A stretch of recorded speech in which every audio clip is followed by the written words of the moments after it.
Halo anak-anak, kembali lagi ke channel Toto Priyono. Pada video kali ini kita akan belajar bersama tema 2, subtema 3, dan pembelajaran ketiga. Apa yang akan kita pelajari? Yaitu informasi pada teks terkait dengan pertanyaan apa, siapa, kapan, di mana, bagaimana, dan mengapa. Kemudian kita akan belajar tentang akibat yang terjadi jika masyarakat tidak bertanggung jawab atas masalah sampah. Dan yang terakhir, kita akan belajar tentang cara menghargai kesehatan orang lain dalam usaha memperkuat kesatuan dan kesatuan bangsa. Sebelumnya, jangan lupa subscribe, like, dan komen. Masalah sampah menjadi masalah yang umum dihadapi masyarakat kota atau daerah manapun. Berita berikut menyajikan upaya seorang pemimpin daerah untuk mengatasi sampah. Kelurahan bahkan Pasar luncurkan gerakan pungut sampah. Agar masyarakat sadar dengan kebersihan lingkungan, terutama masalah sampah, Kelurahan Babakan Pasar mengajak warganya dalam gerakan pungut sampah atau GPS.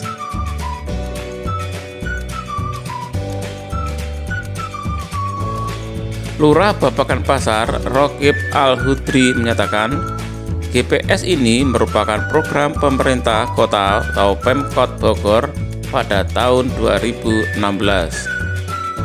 Program ini bertujuan agar Kota Bogor terbebas dari sampah, karena masalah sampah merupakan tanggung jawab seluruh masyarakat. Sampah ini bukan hanya tanggung jawab pihak kelurahan atau per orang, tapi tanggung jawab kita semua. Jelasnya, Rokib berharap kedepannya warga Babakan Pasar lebih peduli lagi dengan sampah yang selama ini selalu berserakan, sehingga wilayah Babakan Pasar terbebas dari sampah. Kalau sampah ini sudah tertata dengan baik, selain indah dipandang, maka warga masyarakat pun akan terhindar dari penyakit, pungkasnya. Kita tadi sudah mendengarkan bacaan Kelurahan Babakan Pasar luncurkan gerakan pungut sampah. Untuk mengetahui informasi tentang apa, siapa, di mana, mengapa, dan bagaimana, kita akan menjawab pertanyaan-pertanyaan berikut. Nomor 1, di mana lokasi di daerah pada berita tersebut? Jawabannya, Kelurahan Babakan Pasar, Kota Bogor. Nomor 2, apa masalah yang dihadapi? Jawabannya, kesadaran tentang kebersihan lingkungan, terutama masalah sampah. Nomor 3, bagaimana penyelesaian yang diambil oleh pemerintah kota tersebut? Jawabannya, Kelurahan Babakan Pasar mengajak warganya dalam gerakan pungut sampah atau GPS. Nomor 4, mengapa semua masyarakat bertanggung jawab atas masalah sampah? Jawabannya, karena sampah ini bukan hanya tanggung jawab pihak kelurahan atau per orang, tapi tanggung jawab bersama kita semua. Dan yang terakhir, nomor 5, apa keuntungan jika masalah sampah dapat teratasi dengan baik? Jawabannya, selain indah dipandang, maka warga masyarakat pun akan terhindar dari penyakit. Apa yang terjadi jika masyarakat tidak mau bertanggung jawab atas masalah sampah? tentu lingkungan di sekitar kita akan menjadi kotor dan bau, serta akan menimbulkan bermacam-macam penyakit. Bisa juga menyebabkan banjir akibat aliran air dan sungai tersumbat oleh sampah. Sampah yang menumpuk dapat mencemari lingkungan dan mengganggu kesehatan organ pernapasan. Tahukah kamu, ada orang yang kegiatan sehari-harinya adalah mengumpulkan sampah yang dapat diolah kembali? Ya, betul, kita bisa menyebutnya dengan pemulung.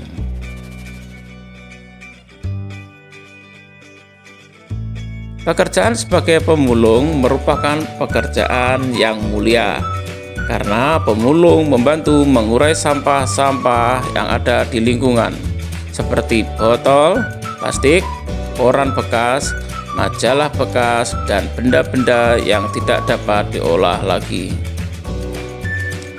Menghargai jasa pemulung dapat dilakukan dengan cara memilah sampah sesuai dengan kategorinya, yaitu organik atau anorganik, dan tidak membuang sampah sembarangan.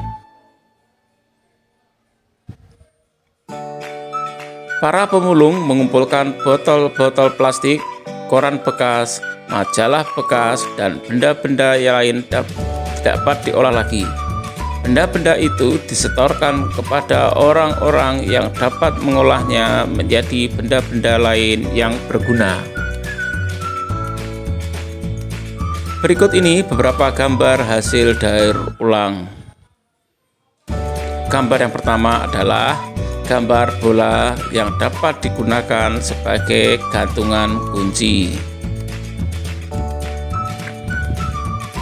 Gambar yang kedua adalah botol bekas yang dapat digunakan kembali menjadi wadah yang cantik. Pemanfaatan kembali benda tak terpakai. Ada drum besar yang dimanfaatkan menjadi tempat panggangan ya ini, atau tempat duduk. Selain itu ada kemasan-kemasan plastik dari berbagai produk yang dijadikan tas cantik. Usaha pembuatan benda-benda daur ulang sangat bagus dilakukan karena orang-orang mampu memanfaatkan ulang dan menambah nilai dari benda yang sudah tidak terpakai.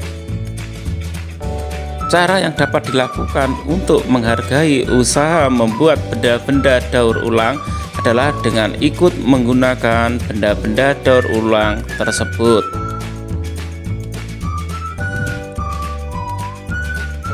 Menghargai kegiatan usaha ekonomi orang lain. Kegiatan ekonomi yang dilakukan setiap orang melibatkan orang lain. Keterlibatan orang lain dapat dilihat dari kegiatan produksi, distribusi, dan konsumsi. Pada kegiatan produksi, orang yang dapat terlibat adalah tenaga kerja. Pemakaian tenaga kerja dimaksudkan untuk memperlancar kegiatan produksi. Tenaga kerja akan memperoleh balas jasa dari produsen berupa upah atau gaji dari produsen.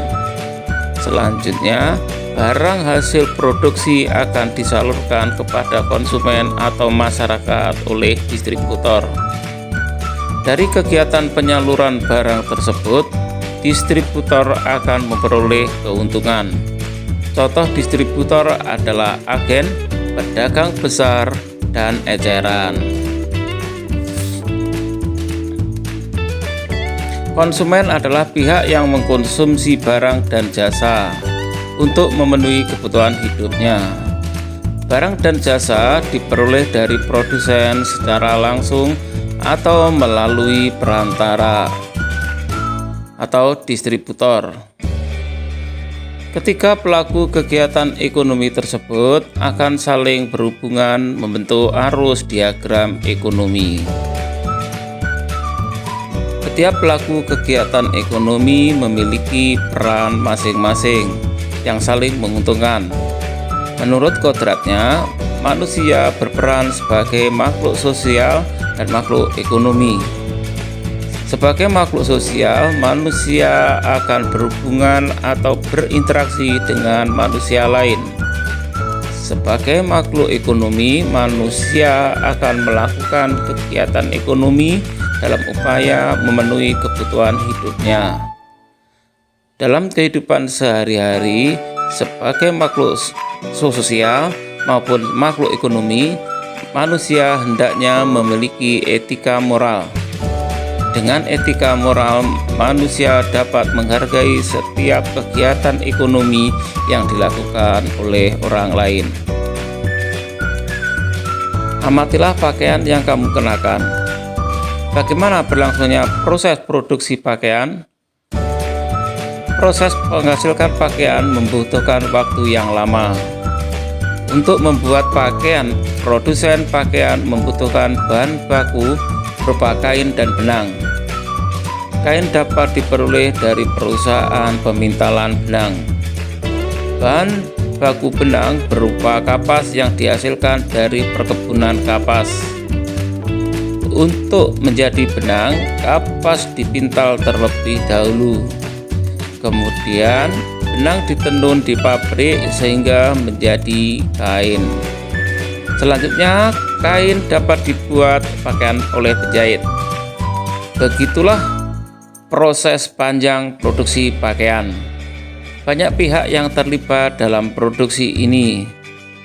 Ada petani tanaman kapas, pekerja pemintalan, penenun kain, penjahit, dan pengusaha garmen. Begitu panjangnya proses produksi ini, hendaknya kita perlu menghargai kegiatan usaha ekonomi orang lain.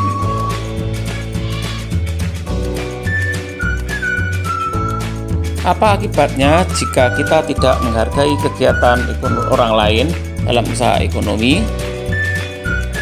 Ya, akan terjadi permusuhan dan pertengkaran usaha, dan usaha ekonomi kita sendiri tidak akan dihargai orang lain.